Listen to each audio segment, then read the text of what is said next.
साथियों नमस्कार। संस्कृत ज्ञान कुंज चैनल पर आपका स्वागत और अभिनंदन है। जो लोग हमारे इस चैनल को लाइक सब्सक्राइब न किए हों कृपया लाइक सब्सक्राइब और शेयर कीजिए। जैसे कि थंबनेल में लिखा हुआ है कि रिजवान हुए तैयार अपनी टीम के साथ। रिजवान भाई एक बार फिर से 69,000 केस का जिन्न लेकर हाई कोर्ट की दहलीज पर पहुंचने वाले हैं। पेश है एक रिपोर्ट। साथियों 11 अगस्त को जब से जजमेंट आया था पीएट को बाहर करने का, तब से ही हम और हमारी टीम ने पूरे प्रदेश में पोस्ट के माध्यम से, ऑडियो और वीडियो के माध्यम से ऐलान किया था कि हम जो भी टीमें लड़ेंगी सही तरीके से लड़ेंगे, उनके साथ खड़े होने का कार्य करेंगे। लेकिन आज 2.5 महीना हो गया, उत्तर प्रदेश में कोई भी एक ऐसी टीम नहीं है जो 14,548 पे जिसने सुनवाई करने की जहमत उठाई हो। जो भी टीमें लड़ रही हैं, हम देख पा रहे हैं, हमारे वकील देख पा रहे हैं कि वो दिशाहीन और भ्रमित दिशा में जाकर लड़ रही हैं। हमारे वकीलों से पूरी टीम ने पूरे प्रदेश के तमाम विधिक जानकारों से इस मामले के ऊपर मंथन किया, विचार विमर्श किया। आज टीम ने सर्वसम्मति से वकीलों से लीगल ओपिनियन लेते हुए यह निर्णय लिया है कि टीम 69,000 शिक्षक भर्ती के मामले को अब आगे स्वयं ही अपने कंधों पे लड़ने का जिम्मा और पीड़ा उठाएगी। साथियों 11 अगस्त 2023 को माननीय सर्वोच्च न्यायालय से राजस्थान के मामले पे जो जजमेंट आया, उसके तहत 28 जून 2018 का नोटिफिकेशन, गजट नोटिफिकेशन रद्द हो गया। तमाम साथियों के मन में हुआ वो है कि वो उस दिन से रद्द हुआ, कब से रद्द हुआ, कैसे रद्द हुआ। हमारे पास में बहुत से ऐसे साक्ष्य, बहुत से ऐसे जजमेंट, बहुत से ऐसे तर्क और दलीलें हैं कि जो भूत लच्छी चीजों को क्वेश्चन करते हैं, रद्द करते हैं। जब 28 जून 2018 से नोटिफिकेशन रद्द होता है तो उसके बाद आप समझिए, उसके बाद जो बेसिक शिक्षा नियमावली 1981 उत्तर प्रदेश है, उसमें जो संशोधन किए गए हैं, उन तमाम संशोधनों का वह पॉइंट जो इस नोटिफिकेशन के आधार पर किया गया है, वह स्वतः ही अल्ट्रा वायरस हो जाता है। साथियों, और बेसिक शिक्षा नियमावली 1981 के उस गजट उस संशोधन के आधार पर ही आगे की कार्रवाई की गई थी। 13 मई 2020 को शिक्षक भर्ती का विज्ञापन जारी किया गया था। हम 5/12/2018 के विज्ञापन की बात नहीं कर रहे हैं जिसके तहत परीक्षा हुई थी, हम बात कर रहे हैं 13 मई 2020 के शिक्षक भर्ती के विज्ञापन की, जिसके तहत वो जारी किया गया था। उस संशोधन के आधार पे योग्यता के बिंदु में परिवर्तन करते हुए बीएड को एंट्री देते हुए उनसे आवेदन लिया गया था शिक्षक भर्ती का।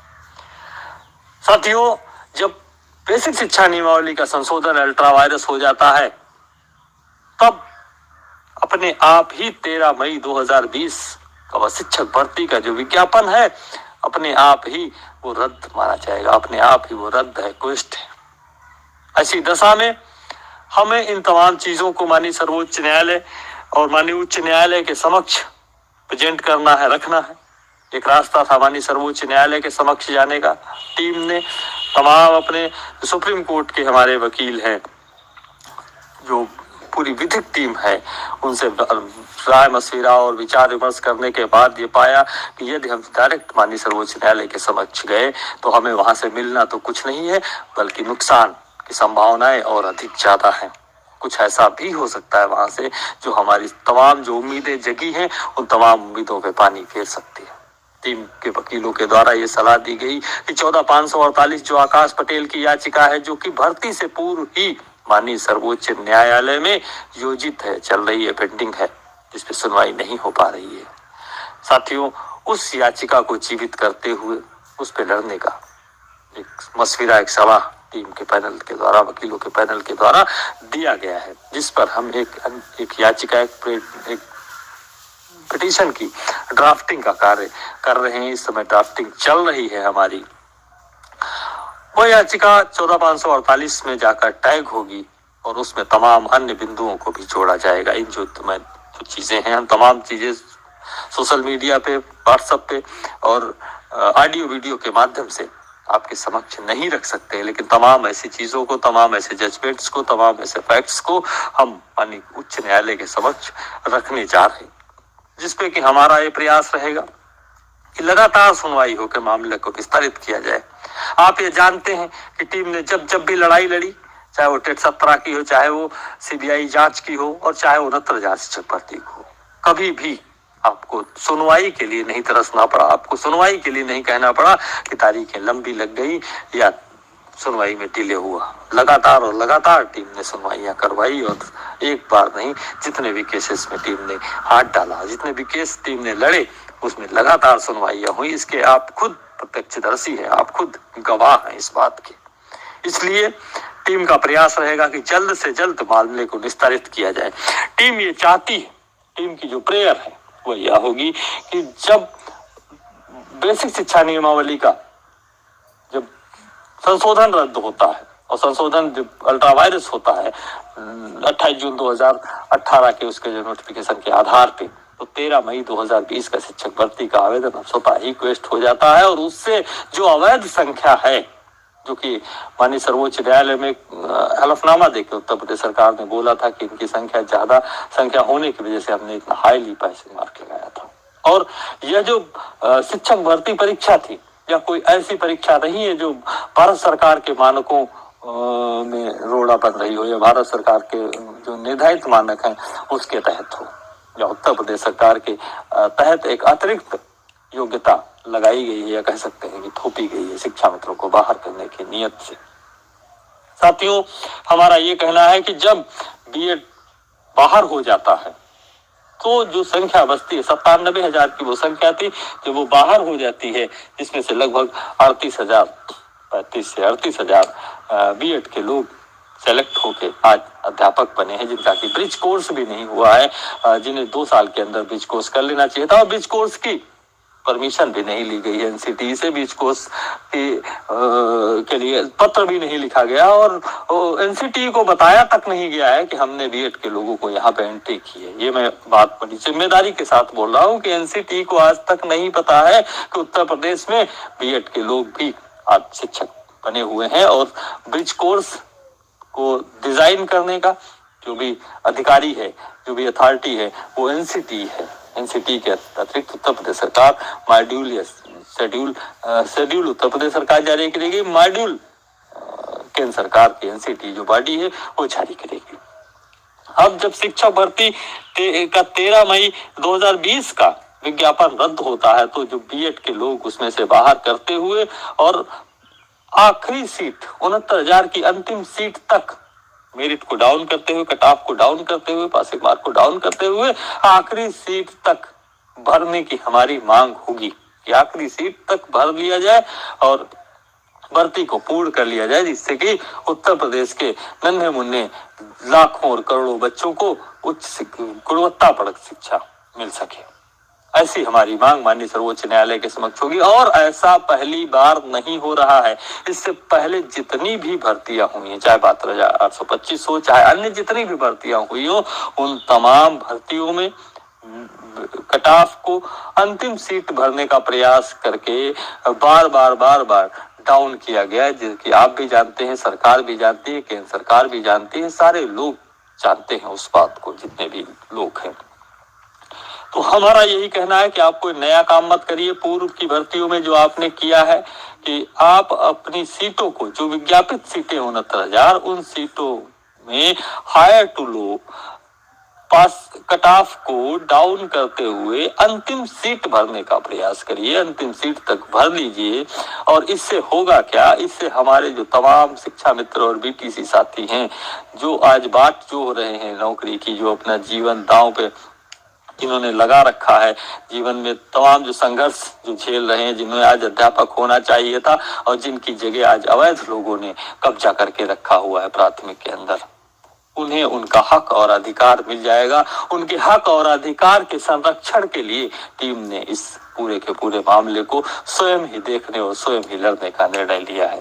हम तमाम चीजें हैं जिनको सोशल मीडिया पे नहीं बोल सकते हैं, तमाम बातें हैं, और आप जानते हैं जब तक बोलने लायक नहीं कुछ होता है तब तक हम बातें नहीं करते। आज हमारे हाथ में कुछ ऐसा है, कुछ बोलने लायक है हमारे हाथ में, जिसपे हम दम भर के कह सकते हैं कि आज बीएड प्राथमिक के अंदर अवैध है और बाहर जाएगा। और इसमें जिन लोगों की हकमारी हुई है, जिन लोगों के साथ में अन्याय हुआ है, उनको प्राथमिक में सहायक अध्यापक बनाया जाएगा। साथियों, इन तमाम चीजों के लिए टीम चूंकि माननीय सर्वोच्च न्यायालय में एक याचिका आयोजित करने के लिए ड्राफ्टिंग का कार्य कर रही है। हम तमाम उन साथियों का भी आह्वान करना चाहते हैं कि जो साथी टीम के साथ जुड़ना चाहते हैं, किसी भी रूप में जो जुड़ना चाहते हैं, टीम के सहयोगी बनना चाहते हैं, स्वेच्छा से वह टीम के साथ आ सकते हैं, टीम के सहयोगी बन सकते हैं, चाहे वो पिटिशनर के रूप में हो, याची के रूप में हो या अन्य किसी माध्यम से हो। हम उन तमाम साथियों का स्वागत करेंगे।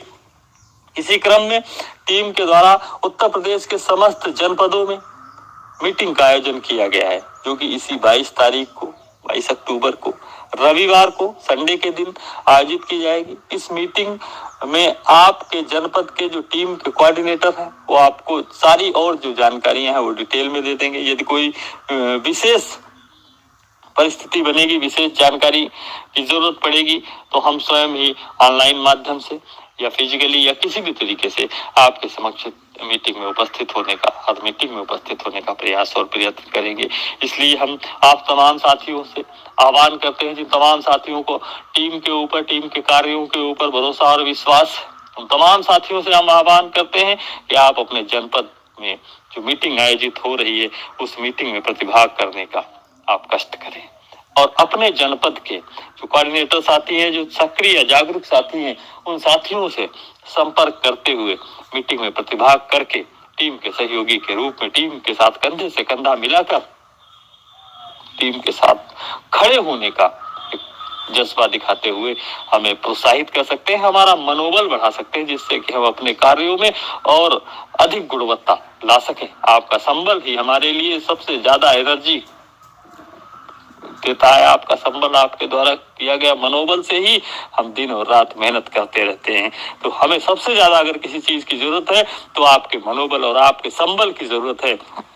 इसलिए हम तमाम साथियों से यह आह्वान करते हैं कि आप अपने जनपद में, अपने जनपद के मुख्यालय पे या ब्लॉक पे या जो भी स्थान हो, वो आप जनपद के कोऑर्डिनेटर से बात करके, अपने जनपद के सक्रिय साथियों से बात करके एक स्थान निर्धारित कर लीजिए। और जिस जनपद में कोई सक्रिय साथी यदि आगे नहीं आ रहा, तो आप स्वयं आगे आकर आप एक स्थान का निर्धारित कर लीजिए। आप पोस्ट बना के अपने जनपदीय ग्रुप में डाल दीजिए और सभी को एक जगह एकत्रित होने का, सामूहिक रूप से एकत्रित होकर मीटिंग का आयोजन कर लीजिए। और उसके बाद यहाँ से हम लड़ाई की शुरुआत करते हैं। आप आगाज में साथ आइए, हम आपको भरोसा दिलाते हैं, हम आपको विश्वास दिलाते हैं कि टीम रिजवान अंसारी आपके लगाने को तैयार है, आपके भविष्य को संरक्षित और सुरक्षित करने के लिए, सर्वस्व निछावर करने के लिए तैयार है। हम आपको किसी भी प्रकार के प्रमाण देने की आवश्यकता आपको नहीं समझते हैं, क्योंकि हमने जब 69,000 शिक्षक भर्ती के जब नियुक्ति पत्र बंट रहे थे, जब लोग नियुक्ति ले रहे थे, उस समय हमारे अंदर एक पीड़ा थी, एक दर्द था, एक वेदना थी, एक वो आपको कंडीशन चल रही थी कि इस तरफ जाए या उस तरफ जाए। और साथियों, उस दौर में भी शायद ही कोई माई का लाल होगा उत्तर प्रदेश के अंदर जो आपको छोड़कर नहीं जाता, लेकिन ये आपका भाई और आपका लाल है, जिसने आपके साथ कंधे से कंधा मिला के लड़ने को तरजीह दी थी और नौकरी को न ज्वाइन करते हुए आपके साथ खड़े रहने को तरजीह दी थी। मैं आपसे वादा करता हूं, मैं आपसे कमिटमेंट करता हूं, आपके साथ इस भर्ती में हम ज्वाइन करेंगे, आपके साथ इस भर्ती में हम अध्यापक बनेंगे। और यदि नहीं हुआ तो हम अपने स्वयं को अध्यापक से जो नियुक्ति पत्र है उससे अलग करते हुए एक आपके साथ खड़े रहने का कार्य करेंगे। आपको तमाम लोग हो सकता है बरगलाने का भी प्रयास करें। उसके लिए हम बता देना चाहते हैं कि हमारे परिवार में हमारी धर्मपत्नी भी शिक्षा मित्र है, हमारे परिवार में 3 अन्य साथी भी शिक्षा मित्र हैं। इसलिए शिक्षा मित्र ही हमारा मेन जो उद्देश्य है या मेन जो लक्ष्य है, शिक्षा मित्र के हितों का संरक्षण करना ही है। उसके अतिरिक्त हमारे जीवन में अन्य कोई लक्ष्य नहीं है। हम समय समय पे आपके बीच होंगे। हम तमाम साथियों से को मीटिंग में आने का आह्वान करते हैं, तमाम साथियों से मीटिंग में आने की रिक्वेस्ट और गुजारिश करते हैं। आप मीटिंग में आकर हमारी रणनीति का हिस्सा बनते हुए आगे की लड़ाई में सहभागी के रूप में कंधे से कंधा मिलाकर साथ चलने का कार्य करेंगे। हम समय समय पे आपके बीच। आम साथियों का बहुत बहुत धन्यवाद, बहुत बहुत आभार। आपके संघर्ष का साथी रिजवान अंसारी। जय हिंद।